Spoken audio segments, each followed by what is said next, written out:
Tonight on the Midnight Drive, there are places in the world where people vanish. Hard stop. Sometimes the explanation is painfully ordinary. A sudden storm, a wrong turn, a wilderness too vast for rescue teams to overcome.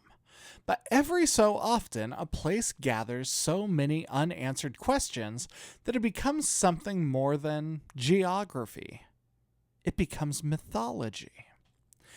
Tonight, we're driving into one of North America's greatest mysteries, the Alaska Triangle. Thousands of disappearances, countless theories, and a landscape so immense that certainty begins to feel like a luxury. But before we ask what might be hiding out there, I'd like to ask a different question. Why do people seem so fascinated by the places where the answers run out?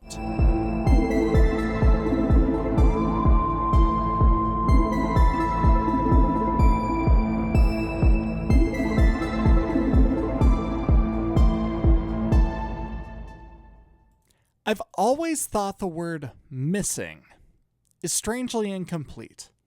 When someone says a person is missing, it sounds temporary, like they misplaced their keys or forgot where they parked the car. The word quietly suggests they'll probably turn up again, eventually. But anyone who's ever known someone who disappeared understands that missing isn't a location. It's a condition.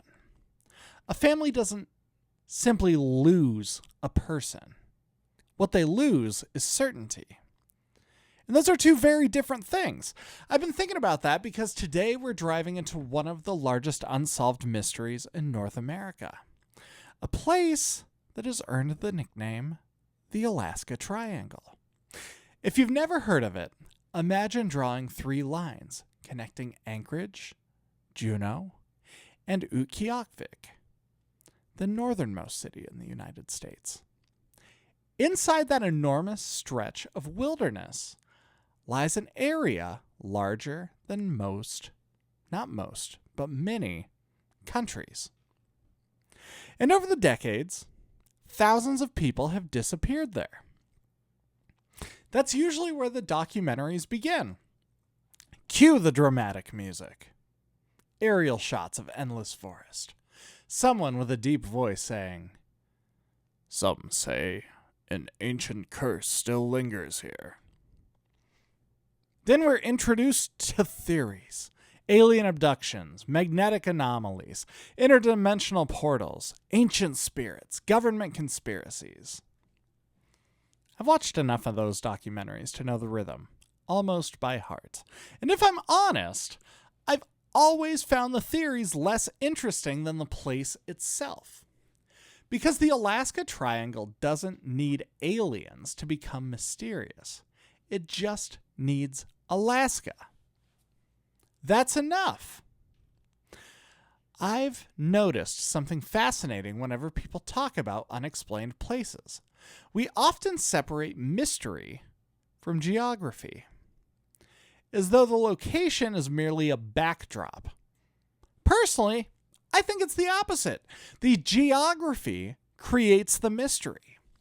Imagine standing in downtown Chicago. Now imagine standing 50 miles from the nearest road in the Alaskan wilderness. Those aren't simply different locations. They're completely different realities. One is built around people. The other is not. Think about that.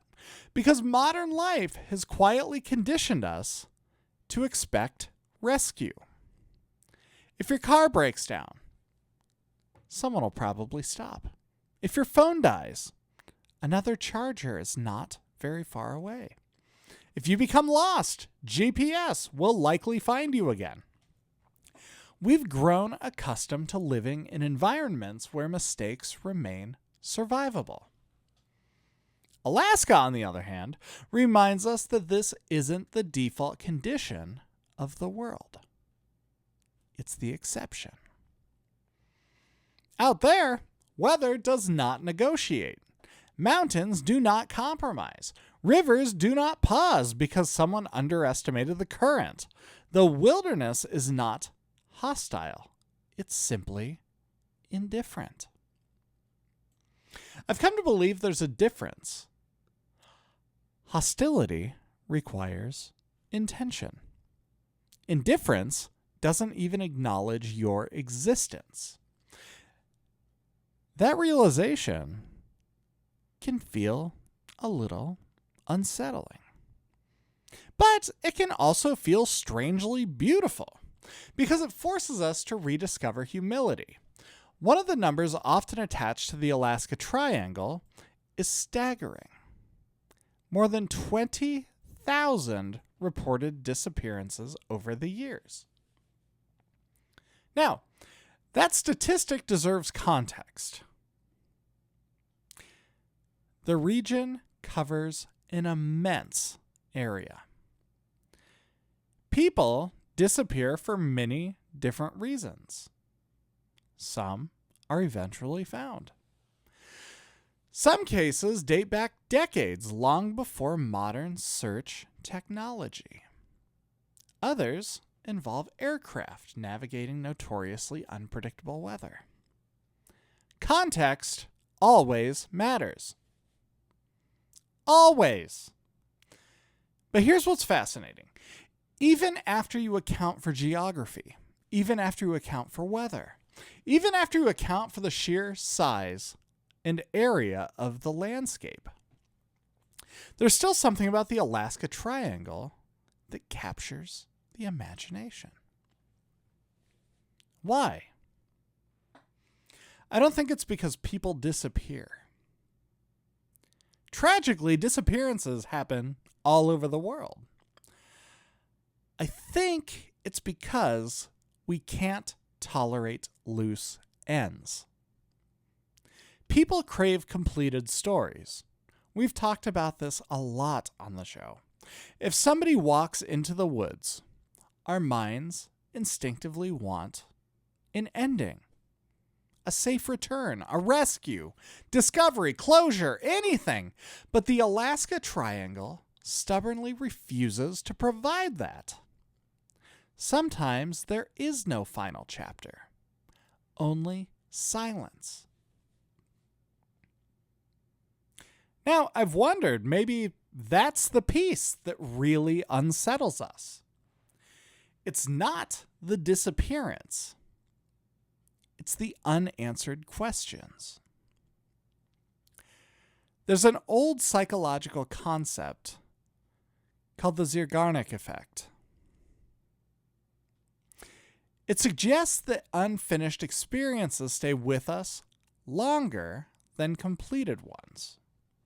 It's why you remember the song that stops halfway through. Why unresolved conversations replay in your head. Why cliffhangers work so well. Our brains hate unfinished patterns. They keep trying to close the loop.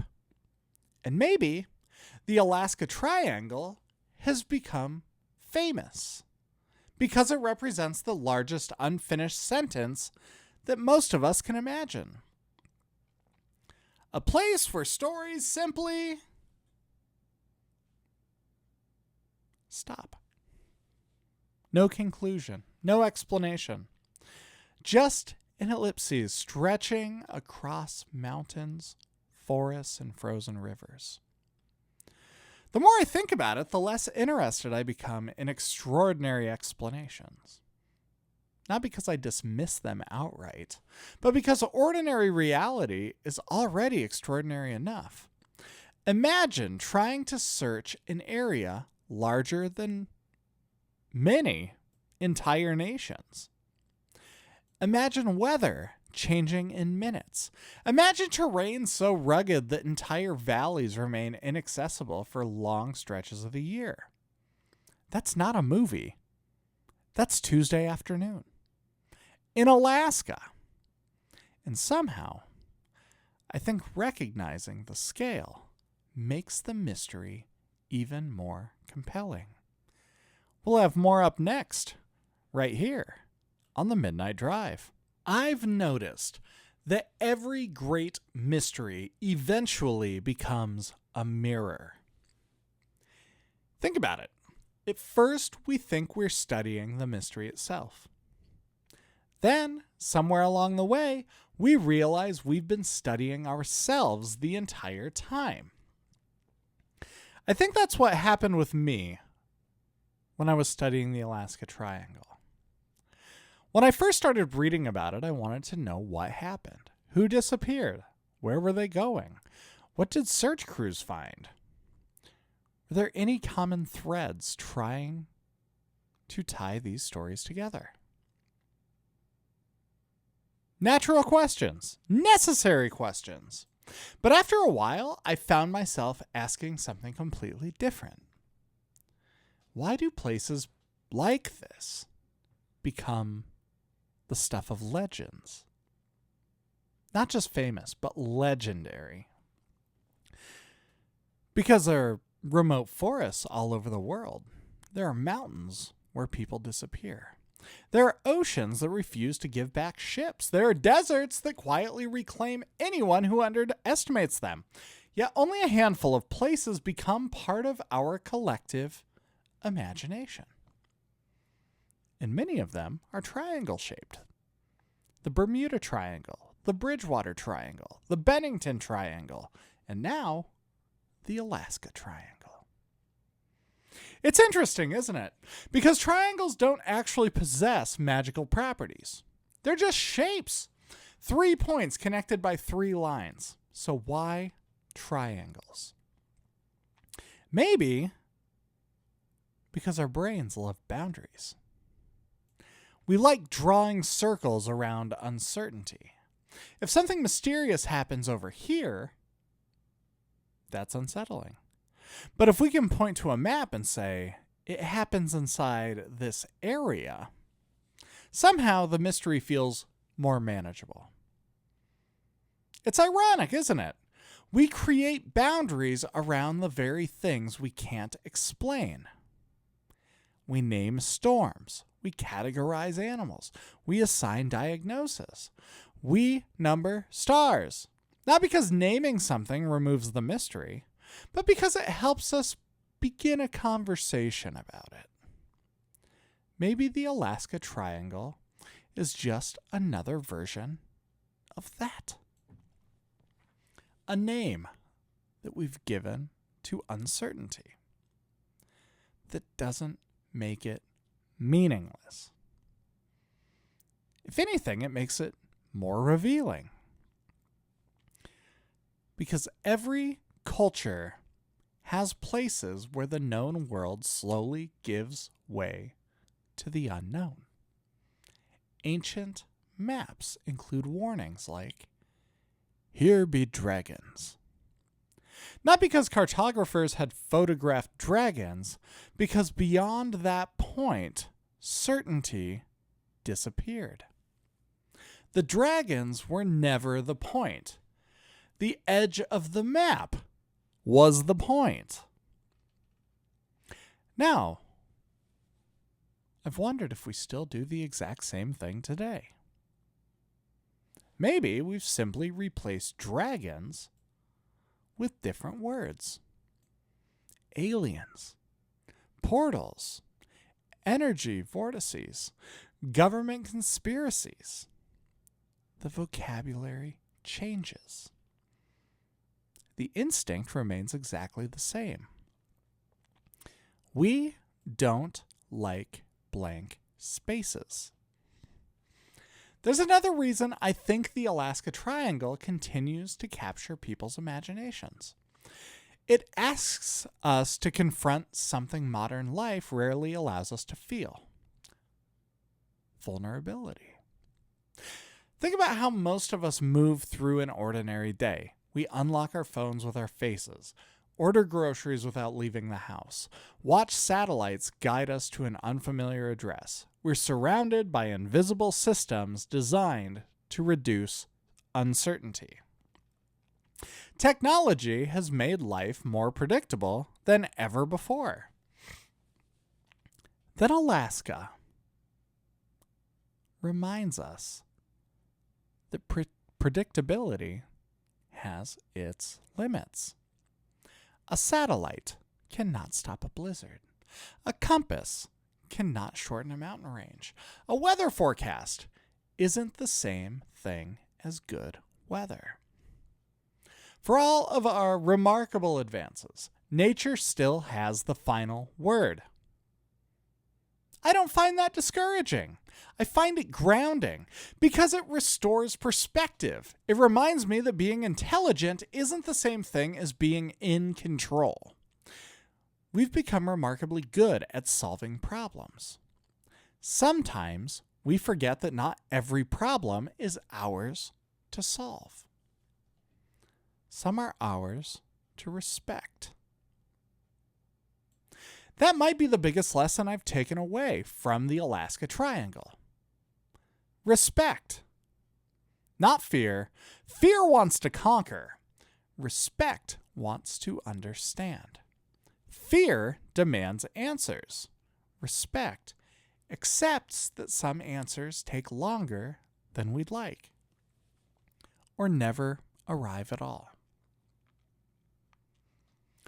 I've also noticed that mystery has a way of bringing out two very different kinds of people. One group rushes towards certainty. They already know what happened.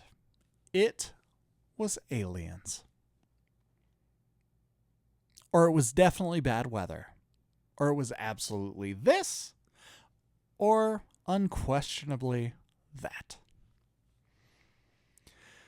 The other group seems equally determined to reject every possibility before it's even considered. Nothing strange ever happens. Everything has a rational explanation. Case closed. I've become increasingly uncomfortable with both extremes, even since starting this show. Because both extremes require pretending that we know more than we actually do. One of my favorite phrases is, I don't know. It's a wonderful axiom. Say it with me. I don't know. It's a surprisingly freeing sentence. It creates room for curiosity. It allows evidence to arrive before conclusions do. It reminds us that uncertainty isn't weakness, it's honesty. And maybe that's why the Alaska Triangle has stayed with me. Not because I think I've uncovered some kind of hidden truth. It's the opposite.